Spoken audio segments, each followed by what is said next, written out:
Hello' everyone, কেনে আছে সকলো?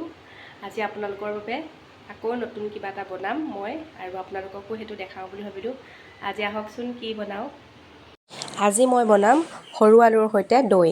যিহেতু ঘৰত দৈ নাছিলে, সেইকাৰণে ৰেচিপিটো হঠাৎ মনত আহিলে আৰু বনাম বুলি ভাবিলোঁ। সেইকাৰণে ঘৰৰ যিহেতু গাখীৰ আছিলে, তাত অকণমান নেমু চেপি ইমিডিয়েট মই দৈ বনালোঁ। আপোনালোকেও কেতিয়াবা এনেকুৱা কৰেনে? এইফালে কেৰাহী পাতিলোঁ, কেৰাহীখনো গৰম হৈ লওক, আৰু এইফালে দেখিছে নহয় বইল আলুখিনি গুচাই ল'লোঁ। এতিয়া মই মছলাখিনি ৰেডি কৰি লওঁ। মছলা বেলেগ একো নিদিওঁ। ইয়াত দৈ কৈছিলোঁ যে দৈটো অকণ ডাঠ হৈছে, এইটো মই ইয়াত এতিয়া যি দিব লাগে সকলোবোৰ দি এইটো অকণ পাতল কৰি ল'ম। এইফালে অকণমান আদা পিচি লৈছোঁ, এয়া 3টা তেজপাত, আৰু এইটো হৈছে হিং, অকণমান হিং লাগিব। এতিয়া এই দৈখিনিত মই অকণমান দিলোঁ ধনিয়া গুড়ি, দেখিছে ন পৰিমাণটো, আৰু অকণমান দিছোঁ জিৰা গুড়ি, আৰু অকণমান দিছোঁ হালধি। জলকীয়া গুড়ি এতিয়া নিদিওঁ, মই একেবাৰে লাষ্টত এড কৰিম জলকীয়া গুড়ি, যিহেতু মোৰ সৰু মাইনা এজনী আছে সেইকাৰণে। এতিয়া আহক গোটেইখিনি মিক্স কৰি লওঁ। এতিয়া দেখিছেনে এই দৈখিনি ডাঠ হৈ আছে। এতিয়া মই ইয়াত অকণমান পানী দিম, নৰ্মেল পানীয়ে দিছোঁ, ঠাণ্ডা। এতিয়া এইখিনি অকণমান পাতল কৰি ল'ম। দেখিছে নহয়, এনেকৈয়ে চামুচখনেৰে লৰাই পাতল কৰি লৈছোঁ।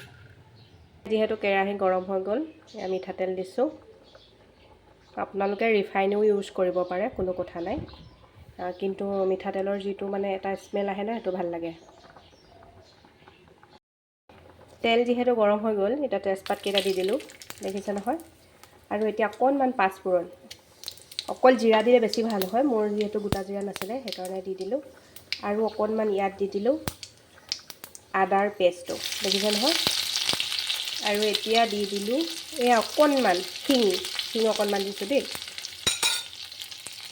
আৰু এতিয়া ধুনীয়াকৈ লৰাই দিম। এয়া দেখিছে নহয়, গেছটো একেবাৰে কমত ৰাখিব লাগিব।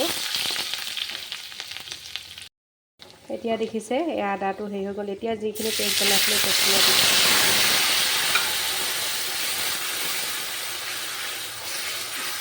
সেইখিনি পানীৰ উপৰিও মই আৰু অলপ পানী দি দিলোঁ। এয়া দেখিছে নহয়, এতিয়া গেছটো বঢ়াই দিলোঁ, আৰু অলপ বেছিকৈ উতলটো আহিবলৈ দিম।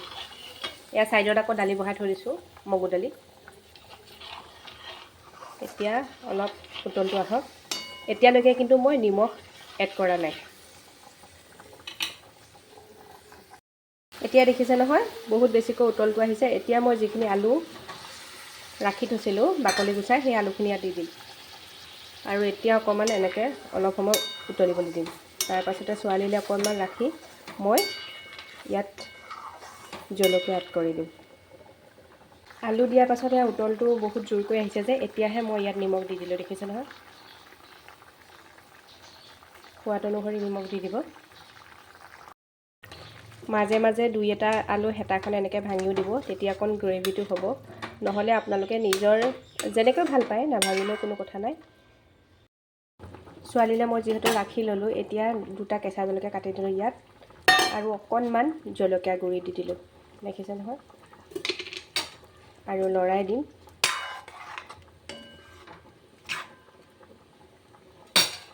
আৰু অকণমান নামমাত্ৰ ঘি দি দিছোঁ, দেখিছেনে।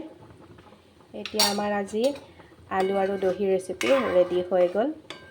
আৰু একেবাৰে শেষত এটা বস্তু দিম, সেইটো আপোনালোকক দিওঁতে মই দেখাম। এতিয়া গেছটো অকণমান বঢ়াই দিছোঁ।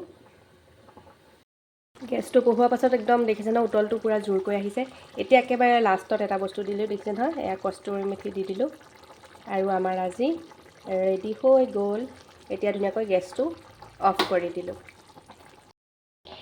এয়া আজি আমাৰ দহি আৰু আলু ৰেচিপি ৰেডি হৈ গ'ল। কেনেকুৱা লাগিলে ৰেচিপিটো আপোনালোকে জনাবলৈ নাপাহৰিব দেই। আৰু আপোনালোকে এটা কথা মন কৰিলেনে বাৰু, ইয়াত মই কোনো ধৰণৰ পিঁয়াজ নহৰু একো ব্যৱহাৰ কৰা নাই। যদি আপুনি নিৰামিষভোজী হয়, এনেদৰে বনাই খাই চাবচোন, খুব বেছি ভাল লাগে। আৰু ৰেচিপিটো কেনেকুৱা লাগিলে জনাবলৈ একেবাৰে নাপাহৰিব। তেনেহ'লে আজিলৈ আহিছোঁ, বাই।